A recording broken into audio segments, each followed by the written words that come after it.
Betidanik erakarri izan gaituzte iparraldeko zuritasun eternaleko paisaia elurtuek.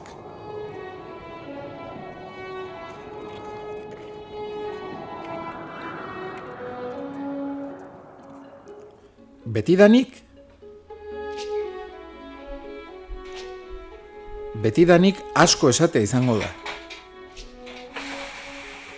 Zergatik gustatzen zaigu lagun artean bidaiatzea? Zergatik gustatzen zaigu lagun artean eta edonork egiteko moduko bidaiak egitea? Mundua ezagutzeak gure burua eta gure ingurua ezagutzeko balio digulako. Oso presente daukagu gure aurrekoek ireki zutela bidea. Eta haiek utzitako arrastoari segika jarraitzen dugula.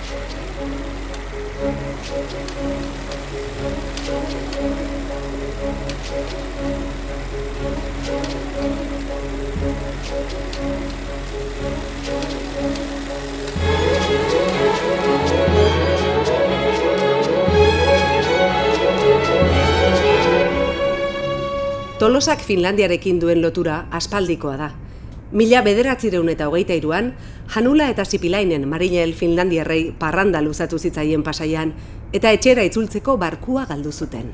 El barco se fue, ellos se quedaron, y un tolosano, que era Ladis Kalparsoro, vicecónsul de Finlandia y San Sebastián, mientras realizaban las labores propias para la repatriación, les consiguió trabajo en las obras de construcción del Stadium de Verazubi que se estaba construyendo en aquel momento. Ez dakigu bi finlandiarraien eskua antzeman zen Berazubiko lanetan. Dakiguna da, azkenean Tolosan geratu zirela, eta inauteriak gustatu zitzaizkiela.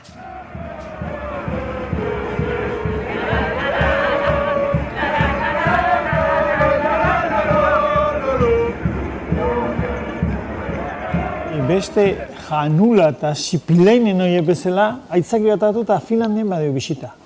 Bai, hemen inauteri ondorengo materiala erreziklatzeko ubiko baina furgoneta prestatzeko ziru hitz zait. Txapuza batzukin da martxa mendikan. Jutea izango gogoena. Honena beha. Zer? Tubo honekin igual,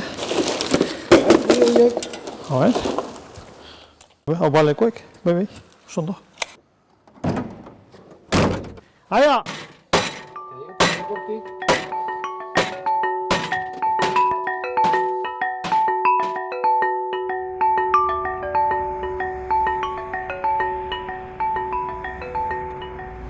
Udaberriko urratsan, eskuan iparrorratza, lurralde hartan izarrek eta ametsek badute antza, goazen gu ere arantza.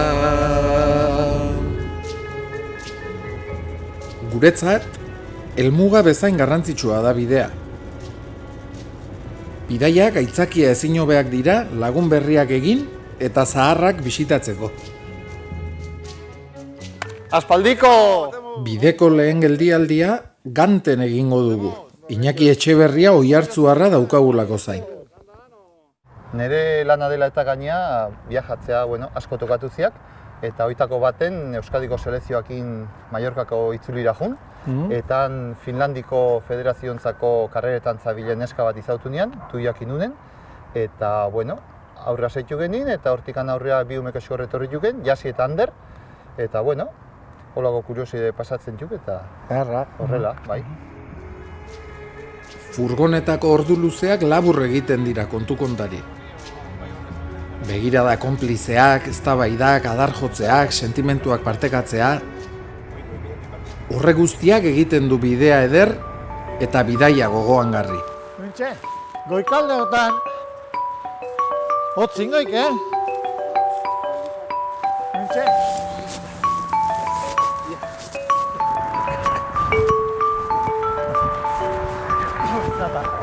Ikiakoi, baina estola nagazten antzako. Haimene izatu ezkio.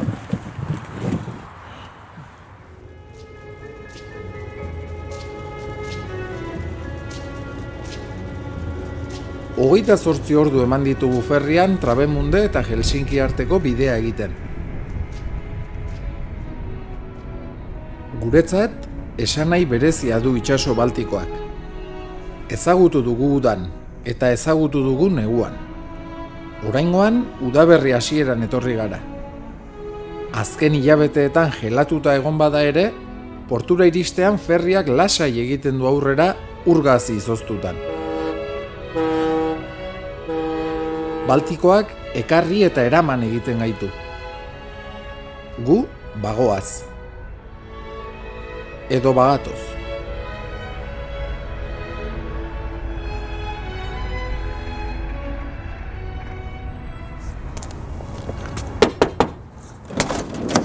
Egunon, barka baina pixka berandu dator. Oain dela urte eta inguru etorri nintzen, baina Euskal Herrian ikasketa bukau eta ama Finlandiarra etenez, pixkat Finlandia esautzea eta hizkuntza praktika hobetu eta deskubritzea inguru hau. Guri primeran etorriko zaigu, euskeraz eta finlandieraz dakin bat, eta gaina parajeaik ezautzen dituna. Earki guazen. Datozen egunetan ikusiko dugunez, Finlandiako ekonomia eta ongizate maila oso altuak dira, eta munduko lurralde zoriontsuenetako bat omen da. Guk hori ezin dugu ziurtatu, baina jakin badakigu hemen egoteko aukera izateak zoriontsu egiten gaituela. Europaren iparraldeko lurralde hau handia da kilometroz, eta beraren azaleraren 10% ura da. 180.000 laku ditu, eta itsasbazter hau bezalaxe, izoztuta topatuko ditugu ia denak. Finlandiak 5,5 milioi biztanle ditu, eta gehienak hegoaldeko kostaldean bizi dira. Bertako hizkuntza nagusia finlandiera da, baina 5% hizkuntza suediera da, ura ere hizkuntza ofiziala. 1986an Aitorren aitak, Joseba Osak, bizikletaz egin zuen honainoko bidea. Eta hainbat arrazoi zeuden, batetik hizkuntzak ikasi nahi nizkian, katalana Katalunian, frantsesa Frantzian, eta gero inglesa hobetu bidean, baina baita ere nahinean Europan zehar hainbat komunitate elkarrekin bizidean talde eta ezagutu ez. Eta azkenengo geltokia zen Finlandia. Han gelditu nahi non, baina 3 hilabete horiek lusatu intzien. Eta guztira 3 urte bihurtu zian.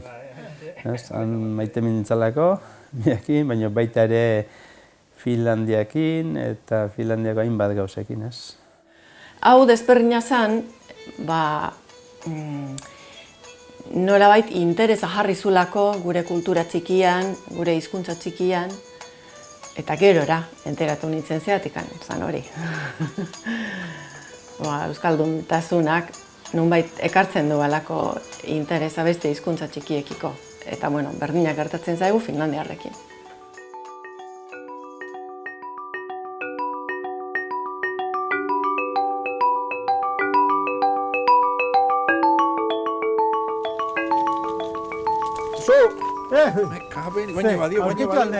Holako, politxo bat, neko merkia eta, lortu dut.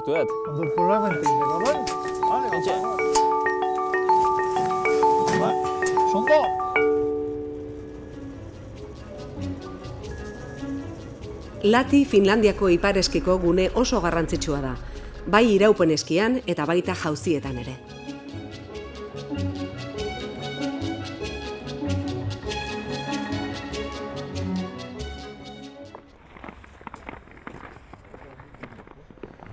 Josu, nundi zetorrek Euskal Herri eta eskiaren arteko lotura hori? 1906an norbegiar batzu Tolosara etorri zian, lantegi bat eraikitzea, eta beraiekin egai zuten eskizaletasuna. Eta haien arrastotik gatoz gainentzeko guztik. Lantegia Mustad perrailtze eta amu fabrika zen. Zaletasunak eskiklub Tolosanoren sorrera ekarri zuen. Aitzindari taldeura, elurra egiten zuen aldiro, Tolosaldeko mendietara joaten zen. Horietako bat izan zen, Ixak López Mendizabal. Ixak López Mendizabal Xabiertxo idatzizuna eskiatzaia altzan. Bai, eta aurrenekotakoa gainera. 1908an jantzi zituen aldiz eskiak eta 1909an berastegin intzuen lehenbiziko lehiaketa. Eta gainera, eski saltok. Hay una anécdota que en un caserío hicieron la primera exhibición de saltos hasta que les estropearon la huerta al casero y les mandó marcharse.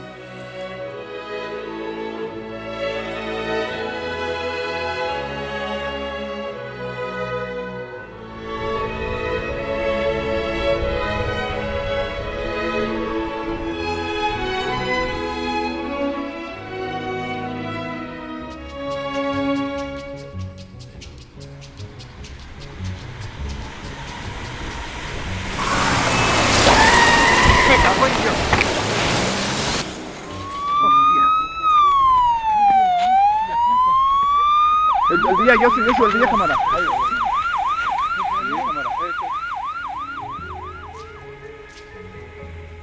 Gerora, izan dira mundu mailan lehiatu diren eskiatzaileak. Ez noski Iker, baina bai Aritz Zunzunegi eta Imanol Rojo. Estadio honetan bertan, 2017ko munduko eski txapelketetan hartu zuen parte Imanolek. Egungo Euskal Herriko eta Espainiako txapelduna da tolosarra.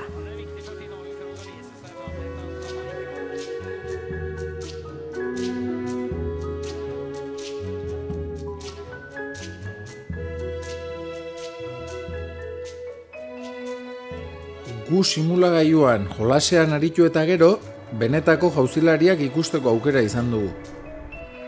Bertakoentzat oso ohikoa da lanetik irten eta gero elurretara etortzea.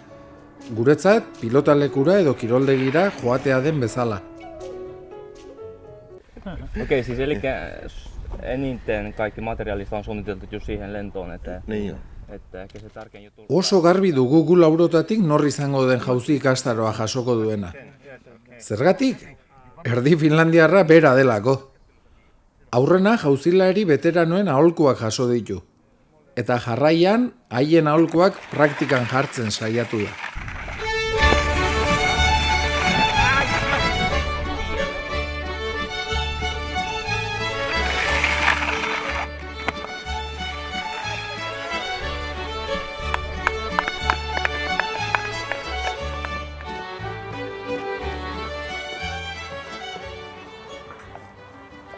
Beste geldialdi bat ere egin dugu bidean, Etxeberriak Inunentarren etxean.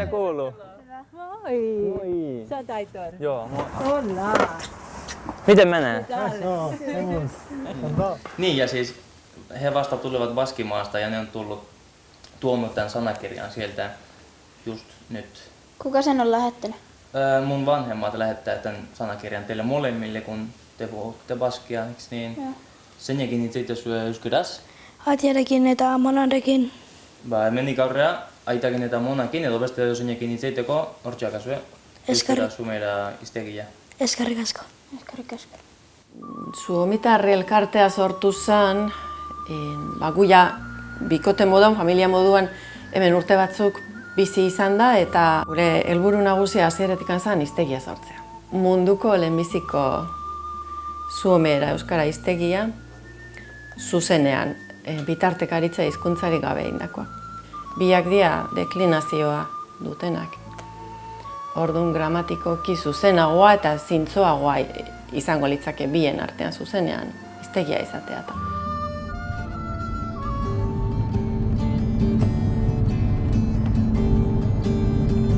Bekozuaren usaian, elur oreinen paisaian, baina jendeak du garrantzia, bidean eta bidaian, ta gure ikasi nahian.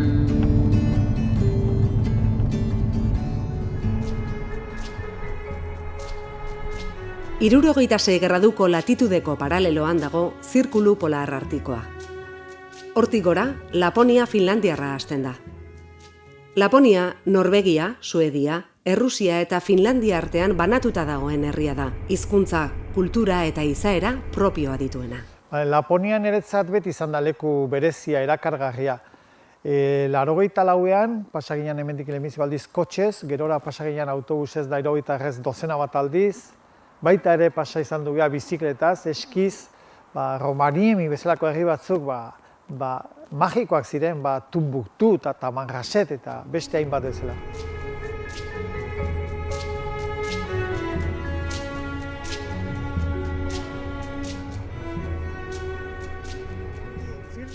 Jendeak du garrantzia bidean eta bidaian, eta guretzat garrantzitsua da Peka Ikio.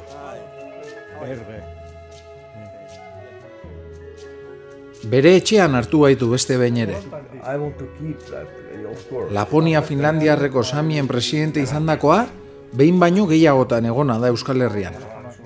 Normalean, Peka izaten da Sami hizkuntzan hitz egiten entzuten dugun lehena. Paski ättämä politiikkalas jodihätti, jotta oli hui mielenkiintoinen suupma hemppo tai hassi pirraa. Gizon lasaia da Peka Ikio, lasaia eta jantzia. Bere etxeko ateak beti izaten ditu zabalik bisitan doan urorentzat. Kontulari aparta da, eta asko ikasten dugu berarekin. 400.000 kilometro karratutan, 1.000.000 biztanle pasatxo bizi dira. Eta horietatik, 90.000 inguru dira samiak. 4 estatutan banatuta daude. Finlandian, 10.000. Suedian, 32.000. Norvegian, 45.000. Errusian, 3.000. Irizpide erabat ezberdinak erabil daitezke samiak definitzeko eta zenbatzerako orduan. Eta ez dago oso argi, zehatz-mehatz zenbat diren. Nor da samia? Han jaiotakoa? Guraso samiak dituena? Sami hizkuntza dakiena? Elur oreinak dauzkana? Hizkuntzari dagokionez, dialekto ezberdinak dituzte. Gaur-gaurkoz, ez daukate hizkuntza bateraturik. Pekak esan digu burujabetza kulturalaren alde ari direla borrokan, eta horretan jarraitzeko asmoa dutela. Pena eman digu despedidak. Elkar agurtu dugu noizbait berriro gure urratsak bide berean elkartuko diren itxaropenez. Hemen edo han. Han edo hemen. Samien bizimoduaren zutabe nagusia elur oreinak dira. Izatez, ipar hemisferioko animalia basatiak dira klima hotzetara ezin hobeto egokituak. Bazka nagusia likena dute. Antzina hegoalderago ere zabaldua zegoen animalia hau. Esate baterako, gure inguruko kobazuloetan azaldu dira azken glaziazioko hainbat hezur eta labar margo. Eskandinavian, 16. mendean hasi ziren elur oreinak etxekotzen. No, pohtin alkan paraktan tihtiko pierasla. Patsit ollut pieras ja muu mattuhla parakan pohtin aipäivä, mankotvet ja majas ja inte tiedä parkkuu pohtin parak ja kohdalla muu. Täällä on muu jellin ja tän mun smiehtän ja parkan johkepäivä.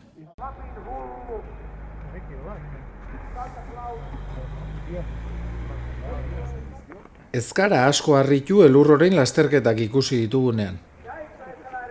Lanbide eta bizimodu izatetik, aisia, kirol ikuskizun eta lehia izatera igarotzea normala da.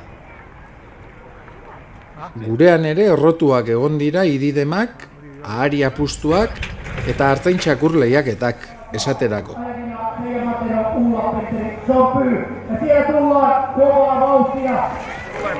Katsokaa, hei, kato lumilla, kattele kuulesi.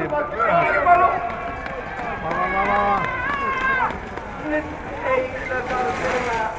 Kumpi oli tämän vuoden Rovaniemen? Enempäähän meni melkein toisen kohon päälle.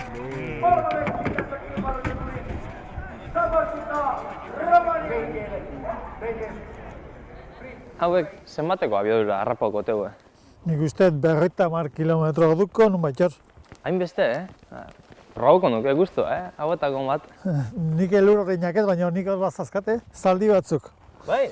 Bai. Iker! Furgonetako zaldik dantzan jarri!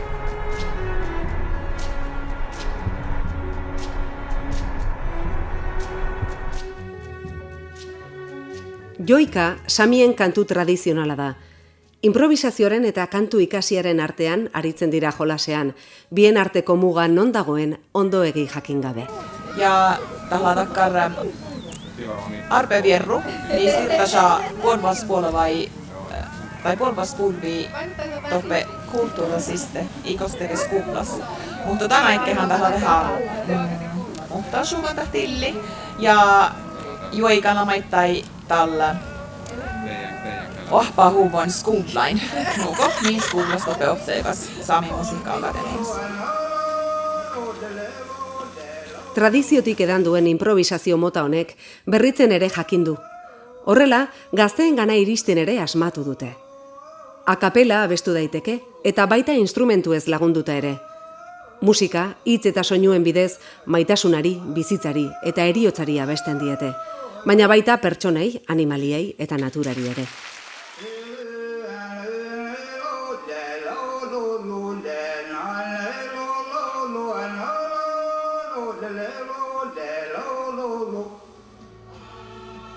Gainera, kantagai berriak ere iritsi dira modernizazioarekin batera. Joika eta musika estilo berriak fusionatu dira eta oso gauza interesgarriak sortu dituzte. Tradizionalki jendaurrean gizonek abestu badute ere, egun emakumezkoen presentzia gizonezkoenaren parekoa da. Ezinbestean antzekotasunak besterik ez dugu topatu joikaren eta bertsolaritzaren artean.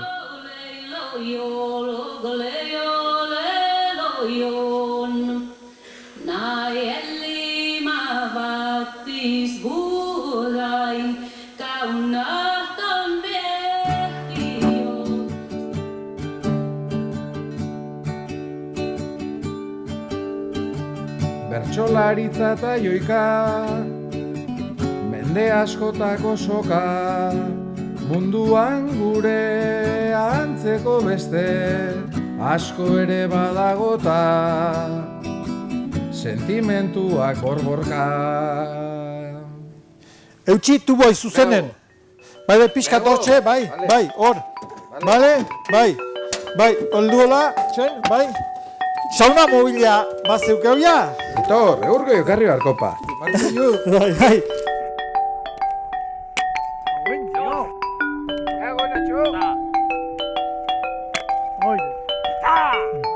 Piztu maiu. Aurren egon biztugote dio? Dio. Zer honen hauen sauna zutai gaitor?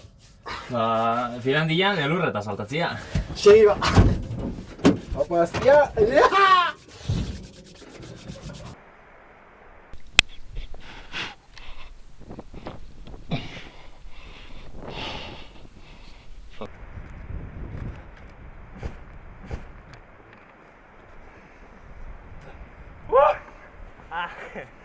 Iker, segizan ere horretik?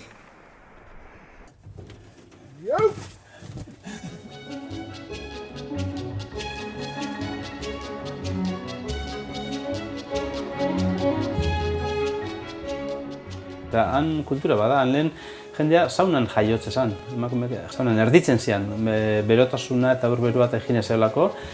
Eta pertsonak hilda gero ere saunara eramante zituzten gorpuak han garbitu eta lurperatu aurretik eukitzeko. Ez orduan Finlandian, karo, jaiotzakin eta eriotzarekin lotutako gauza danak bezala, iaia sakrature bihurtu zen.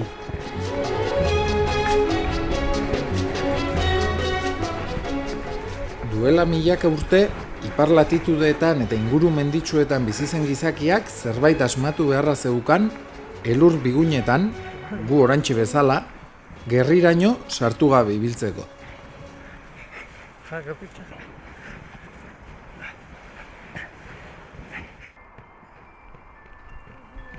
Naiz eta antzeko baldintzetan bizi, batetik bestera mugitzeko arazoari modu ezberdinean erantzun zion giza talde bakoitzak. Kanada eta Alaskako amerindiarrek oinazpiko azalera handitzeko asmoz erraketak jantziz. Eskandinaviako biztanleek egurrezko taula luze batzuk erabiliz. Eta inuitek lera bati tiraka zakur taldea jarriz.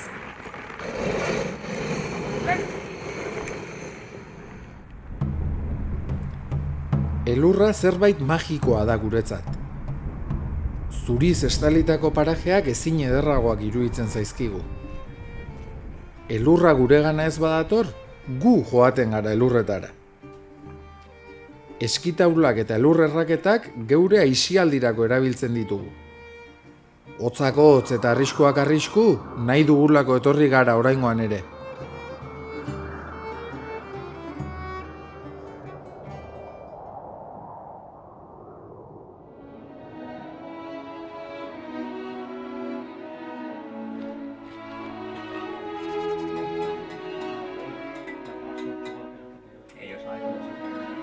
Lagun batek maiz esaten digu, guk arrisku latza daukagula mapa baten aurrean jarri ezkero. Gustuko lagunak denbora eta mapa bat erantzun ohi diogu. Gutxi gehiago behar dugula. Zorteduna gara horretan.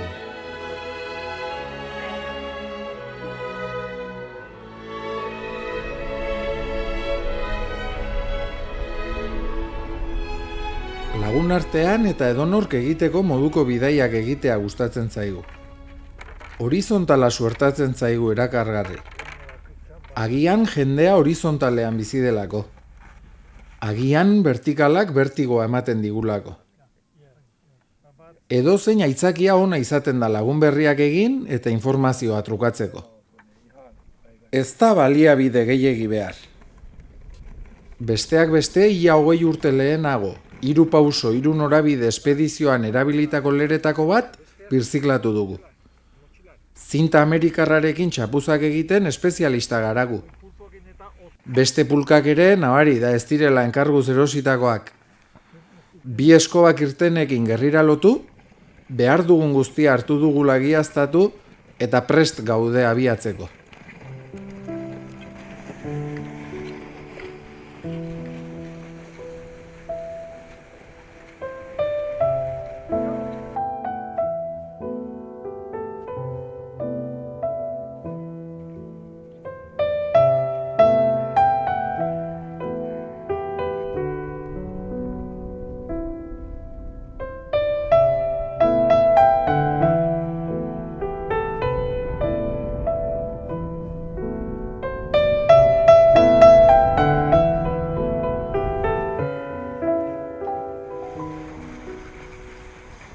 Datozen 3 egunetan 3 moduko ibilbidea egingo dugu. Paraje basatietan barrena ibiliko gara. Hala ere 3 baldintza behintzat alde ditugu. Bidea ondo balizatuta dago. Txabolak non dauden badakigu. Eta badugu eguraldi iragarpenen berri. Pulkatik tiraka gure lehendabiziko eguna Laponian. Egun borobila, mundiala, bereziki, bizitako esperientziak gogorarazi eta faltea ditugunak kontutan izateko.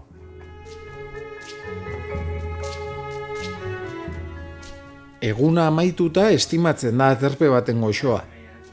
Gustura hartzen da lau hormak ematen duten babesa. Nagia ematen du goxotasun horretatik berriz hotzera itzultzeko irten beharrak. Eta nagi handiagoa gazteen azarelako hurbila joan beharrak.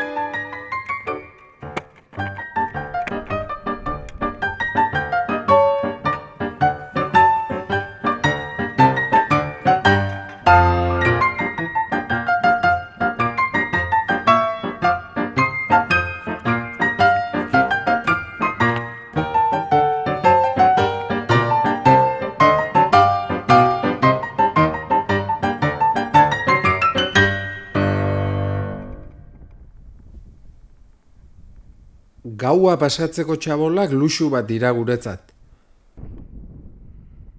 Behar dugun guztia gurekin eramateak asko lasaitzen gaitu. Baina berotzeko sua, jateko leku erosoa eta lotarako toki goxoa topatu ezkero, nekez egiten diegu uko. Iristean txukun topatutako txokoa garbi uzten dugu alde egitean. Badute idatzi gabeko arau polit bat hemen. Erabili behar duzuna, baina utz ezazu sutarako egurra prest zu baino nekatuago datorrenarentzat.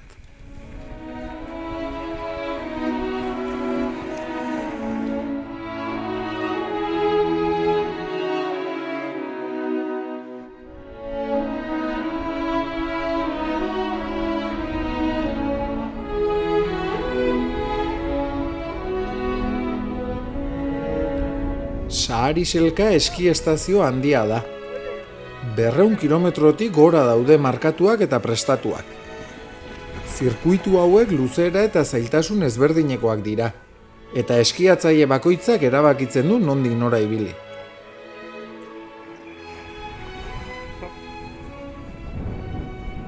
Gu ere hemen gabiltza pulkari tiraka.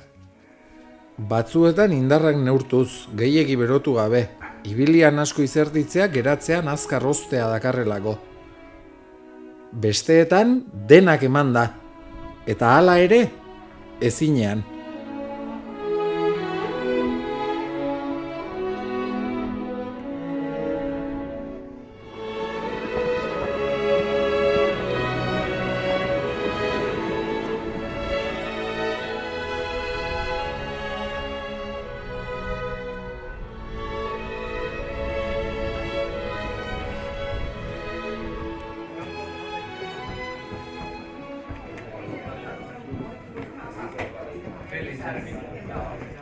Ni hau jaten ogi utza eta bestia zea.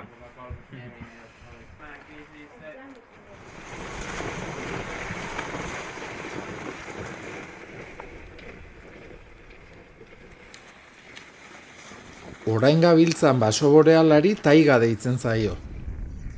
Zuhaitz koniferoak dira nagusi, baina urkiak ere azaltzen dira han-hemenka.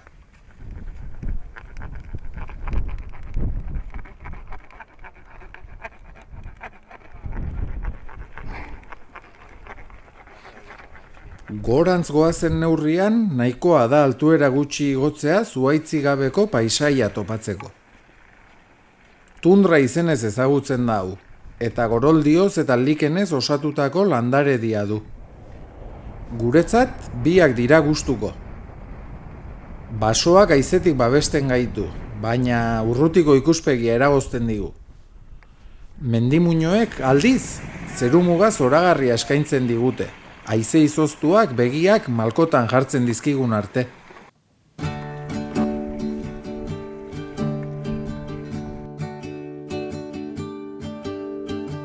Gustora aldapa bera, goruntz mantxotu oigera, bai gozatzeko, bai sufritzeko, hemen badago aukera, bihotza asko bete da. Esperientzia ederra, bizitzen ari naizen hau. Niri gehien bidaiatzea gustatzen zait.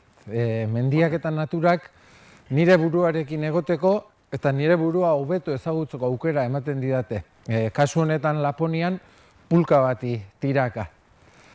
Ezinbestekoak dira, lehenago arrastoa zabaldu ziguten lagunak eta baita orain nirekin bidea egiten dutenak ere.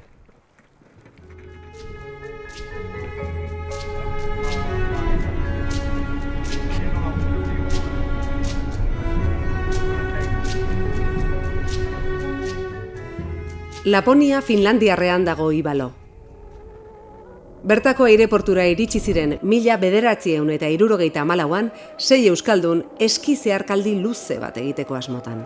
Hemen bertan hasi eta 500 kilometro Norvegiako kostalderaino. Haiek izan ziren eski zeharkaldietan aintzindariak Euskal Herrian. David Hernández, Mikel Zabala, Alfredo Feliu, Antxon Bandres, Jose Mari Rebollar eta Jose Luis Lekuonak osatu zuten Laponia 74 espedizioa. Bai, David. Nor da? Bai, Josu naiz, Finlandiatik. Laponiatik? Bai, Laponian. Jo, zenbat urte. Ay, sé qué recuerdos, ¿eh? Así es, Josu, unas vivencias que no podré olvidar. Espedizio batean intentsitate handia hartzen du denak, bereziki muturreko baldintzetan. Todo el grupo tiene que convivir, tiene que realizar el mismo esfuerzo y nadie se puede escaquear en ningún momento porque si uno se escaquea, automáticamente el grupo falla y fracasa. Ibalo herritik izen bereko ibaian iparralderantz joatea erabaki dugu. Izotz lodiaren gainean elur geruza fin bat dago. Eguraldia aparta da. 10 gradu zeropeko temperatura dugu. Inarira 54 kilometroko bidea daukagu egiteko. Ilusio berezia egiten digu 74an gure lagunek egindako bidearen zatitxo bat egingo dugula jakiteak. Bereziki badakigulako Laponia 74 espedizioak ez zuela izan. Ez orduan, ez gerora, urte berean Everestera egin zuten tximist espedizioak adinako oihartzunik. Y me decían, joder, pero ¿dónde vais con estos? ¿Qué vais a hacer?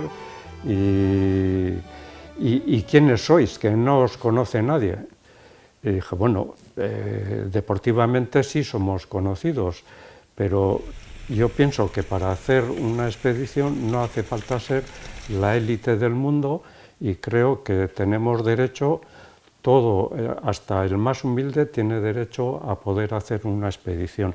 Bueno, yo en primer lugar, el primer recuerdo que tengo es que era joven y tenía ganas de salir a algún lado porque aparte de la mil no había salido a ningún sitio prácticamente, ¿no? Laponia 74 espedizioko kideetako bat Antxon Bandres izan zen. Ekintzaile sutsua zen, eta haren pasio nagusiak mendia eta natura ziren. Biak uztartu zituen Euskal Herriko Mendi Federazioko presidente gisa. Etxe ondoko istripu baten ondorioz, 2011an utzi gintuen. Antxonekin ezagutu nuen Aralar, Euskal Pirinioa eta beste hainbat mendikate. Seguru asko, berari zor diot neurri handi batean nire bidaiatzeko grina. Gogoan dut 15 urte nituela, nola uzten zizkidan bere etxeko giltzak, hango mapak eta konsultatzeko, liburuak irakurtzeko eta musika entzuteko. Seguru asko, haiek izan ziren nire ametsak gauzatzeko lehen pausuak.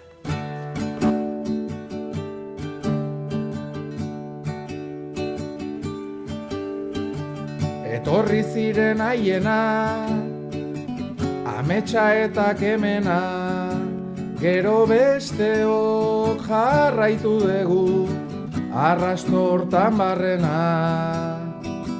jaso gure miresmena. Irudikatu dezakegun biderik zuzen eta seguruenetik goaz. Ibai ertzak pixkanaka zabaldu eta konturatu orduko Inari lakuan gaude. Laku bazterrean txabola bat aurkitzeko itxaropena zapuztu zaigu. Laponian daramatzagun 2 aste hauetako gauri gotzena da, 22 gradu 0 azpitik, eta dendan pasatu beharko dugu. Zertxo bait jan eta azkar goaz zakura. Entonces, claro, llevábamos una lata de 10 kilos, de jamón de York, que aquello también estaba helado, pero bueno, como era tan grande ya podías meter el cuchillo para hacer cosas. Pues en una de esas, pues no sé, si estaría el frasco abierto, medio abierto, se nos cayó el alcohol de quemar a la lata. Pero nos jamamos la lata todo menos el... Joder, me refiero, todo menos el envoltorio. Joder, con aquello fuimos, pues yo qué sé cuántos kilómetros.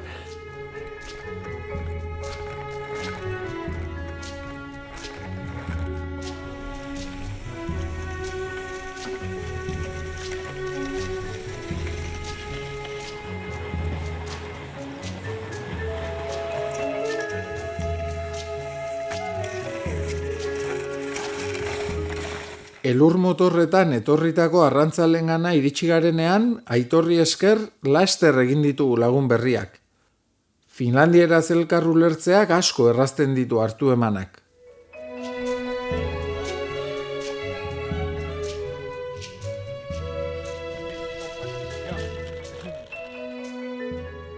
Aldiro, jende eskuzabala ari gara topatzen.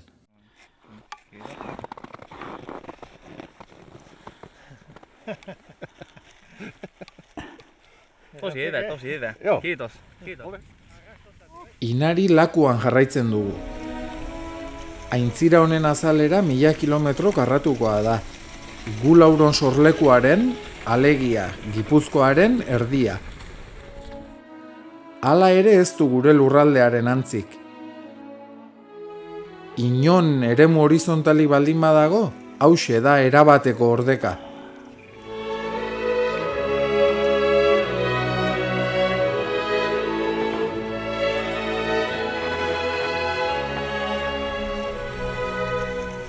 Laster ohitu dugu begibista zelaiaren neurrira.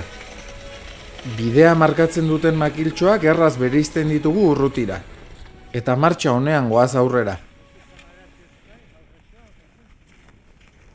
Mapari ondo begiratuta oraingoan bai.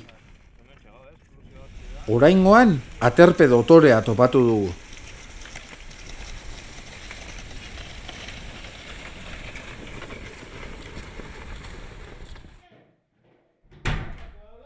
Eta Inari gure familiantzako eta niretzako ere bak haserre esana, eta hori aita eta ama etorri zian gu jaio horretik anonea, eta nola baita hemengua ikusi eta aita unkituta geha esan, da liburua idatzizun, Inari Laponia kolore liburu hau, eta horrekin daka bizkat harremana ez, Inarik eta gure familiak edo.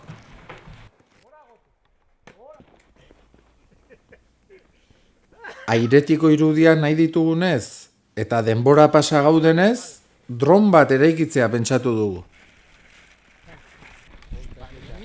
Plastikoaz.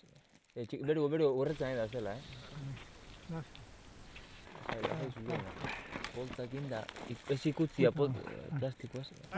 Tira pixka gora! Ai, bai, baduan! Kaseikada! Esperimentua ez zaigu uste bezala atera, baina ondo bai. Ondo pasatzeko beti ezpaita beharrezkoa gauzak uste eta nahi bezala ateratzea. Ez da komeni ere.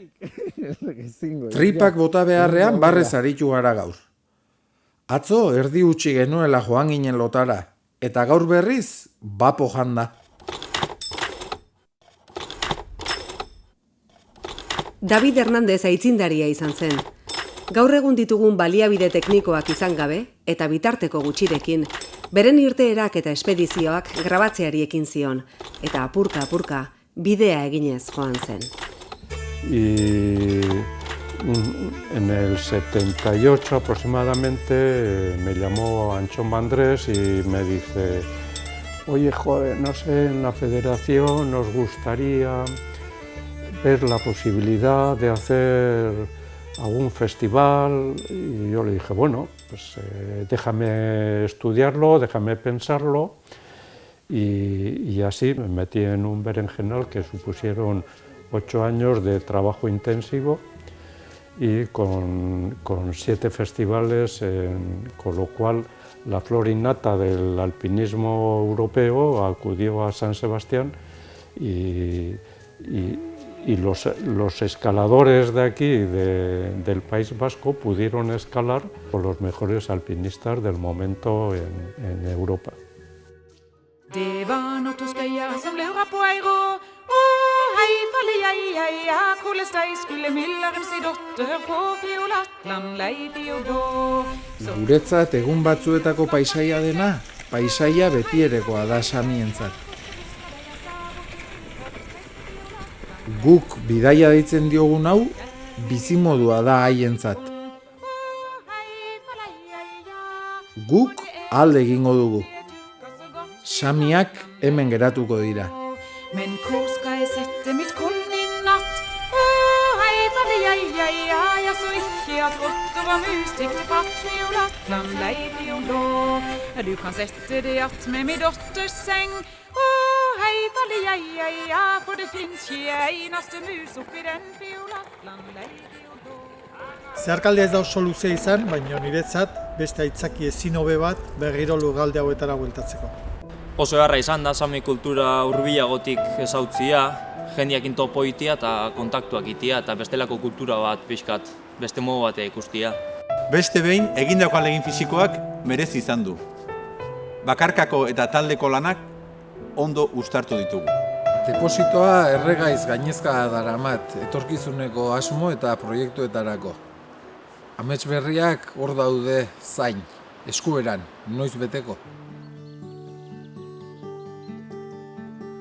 Laponiko lur xamurra, esperantza eta beldurra, etorkizunak ez bezaurtu, bizi nahiaren elurra, mendeetan zauden lurra.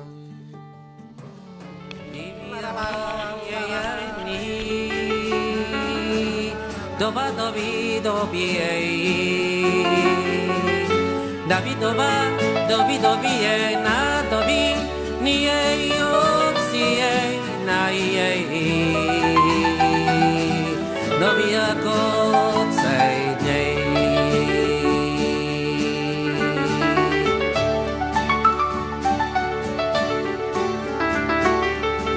suoci nya goche